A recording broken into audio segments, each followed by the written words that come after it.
Hey. You ready to order? Yeah, just bring us 2 of your specials. Great. Why are you doing all this for me? I mean, you may not realize this yet, but you are one hell of a story. You stay here and wait for the specials, okay? This is special.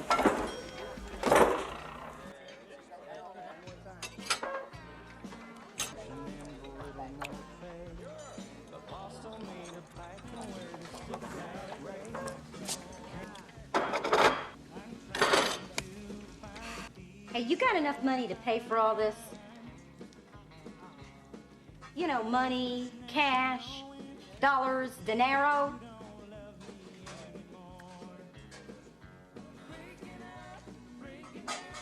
Hey! We got ourselves a deadbeat back here. What? He can't pay. Hey, punk, I've been slaving all day making that slop. The food is good. It is. The question is, how are you going to pay for it? I don't know. I'm gonna bust your head, punk.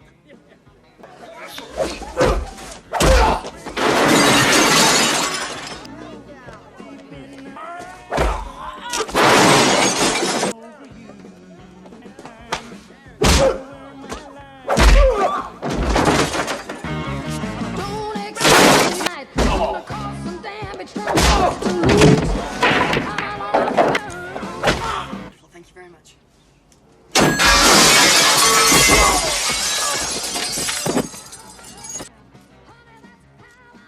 How was lunch, huh?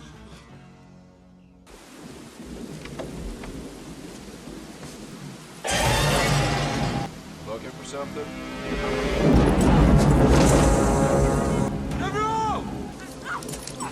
Let the girl go. I gave you an order to kill her. Now you're gonna have to fulfill that order, Private.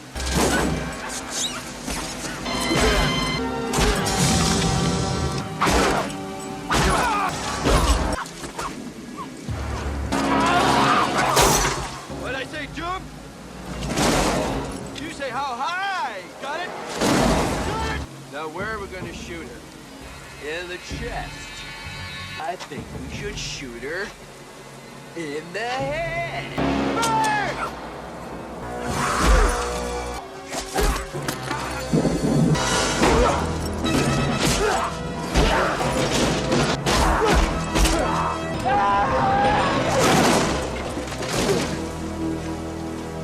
The story begins in 1969, near the end of America's involvement in the Vietnam War.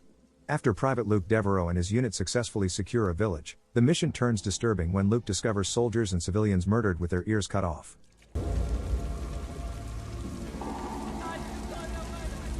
His commanding officer, Sergeant Andrew Scott, has lost his sanity and begun collecting ears as trophies from anyone he considers a traitor. Sarge, what the hell happened here? The village was cleared. These people are innocent. They're all fucking traitors. Luke tries to reason with him, insisting the war is over. You're a traitor too, aren't you? Scott instead accuses Luke of betrayal and orders him to execute 2 hostages to prove his loyalty. That's an order! When Luke refuses, Scott kills the boy. Luke attacks him and tries to save the girl but is shot in the leg. As the girl attempts to escape, Scott throws a grenade, killing her. Luke responds by impaling Scott with his bayonet. The 2 exchange gunfire and fatally wound each other, dying together on the battlefield.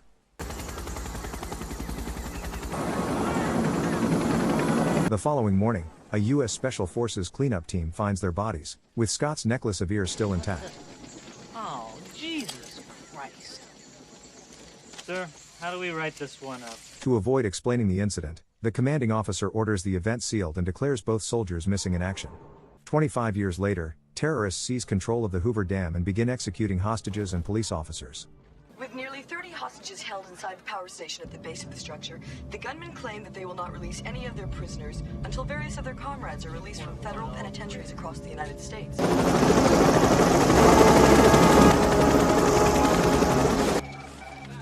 Colonel Perry deploys an experimental counterterrorism unit known as the Universal Soldiers.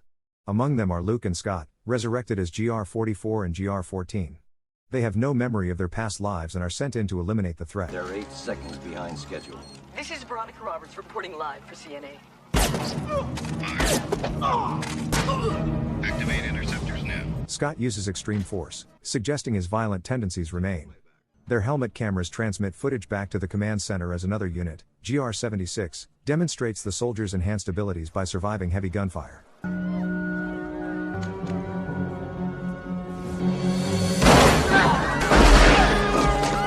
GR-13, all clear.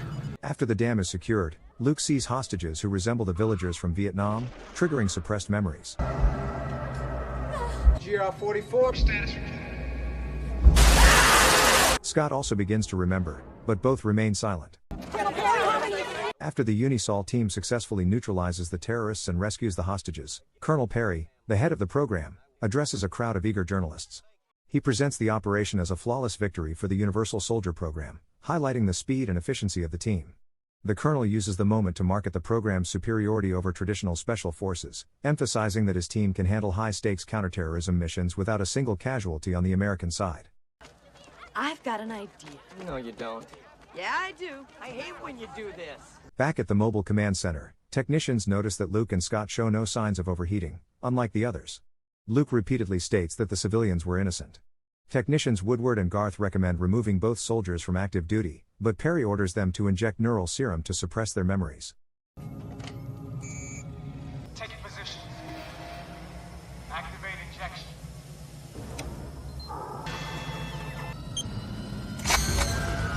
Journalist Veronica Roberts, who witnessed the Hoover Dam incident, sneaks onto the base to investigate. She encounters the apparently dead GR-76, who suddenly reactivates, alerting command to her presence. Colonel, we've spotted an intruder. Shit! What the hell has she done this time? While fleeing with her cameraman, the Universal soldiers cause a crash.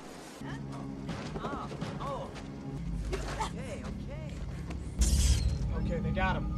Bingo. To find that film and bring those civilians back to base. Scott kills the cameraman against orders, triggering more memories in Luke.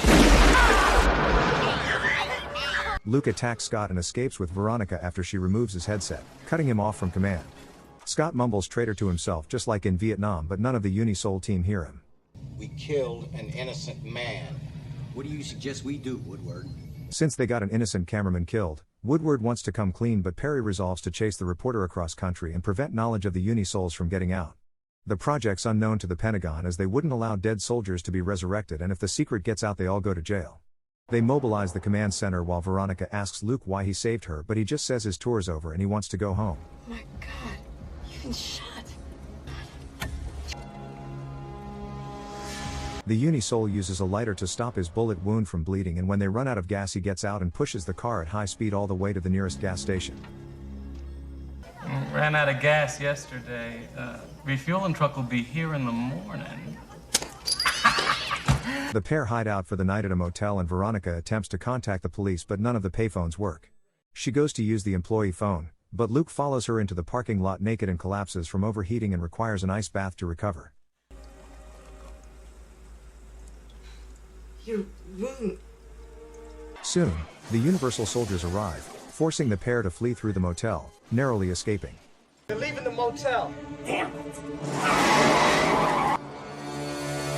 Veronica demands answers as to who Luke is, but he doesn't remember anything or even notice that he has an accent.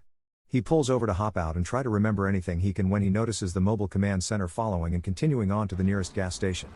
Luke realizes that the team must be tracking him. I need some help. Need some help. There must be a tracking device on me. Well, what do you want me to do about it? Look for something unusual. With the help of Veronica, he discovers a tracking device embedded in his leg and removes it.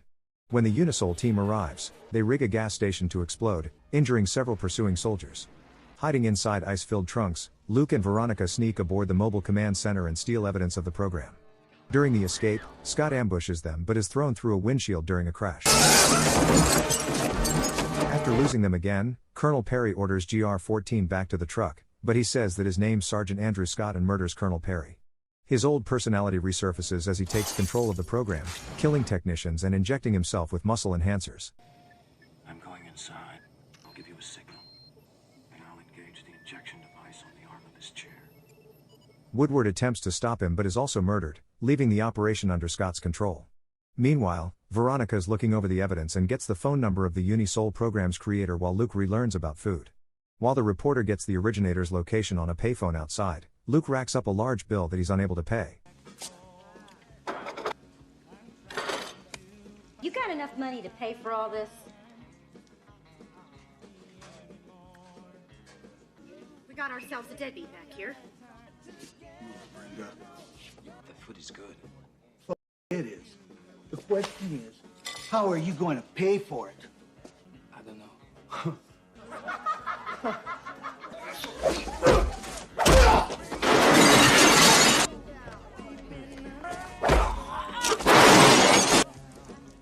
I just want to eat. Dr. Christopher Gregor. Hey, look!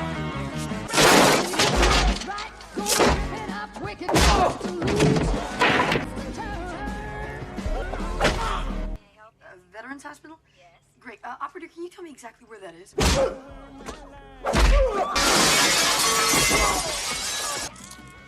How was lunch,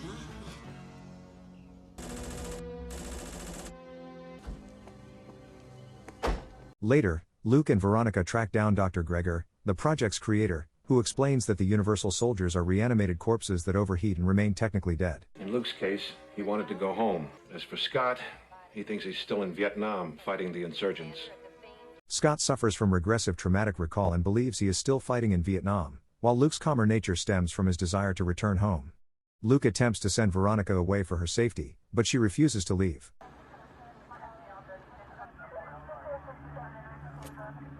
They are arrested and transported by police bus, only for Scott to attack, killing officers and forcing a chase. During the chaos, Luke causes the bus and command center to plunge off a cliff, seemingly killing Scott. Later, Luke returns home to Louisiana to reunite with his parents after 25 years. Veronica plans to leave, but Scott reappears, taking the family hostage. He and Luke engage in a brutal final fight.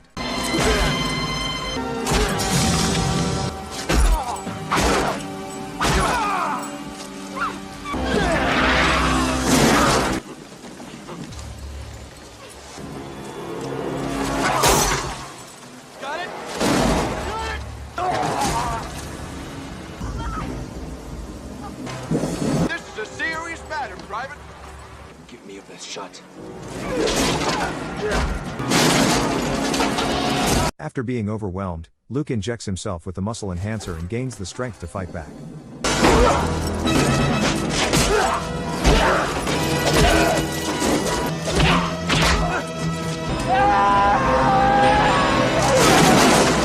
He impales Scott on industrial machinery and grinds him to death. You're discharged. Finally, Luke frees his parents and finds Veronica alive but unconscious. When she asks how he feels, Luke replies that he feels like a 50-year-old man. The two embrace as the story comes to an end. Subscribe for more dramas like this, and don't forget to like this video, it really helps the channel grow.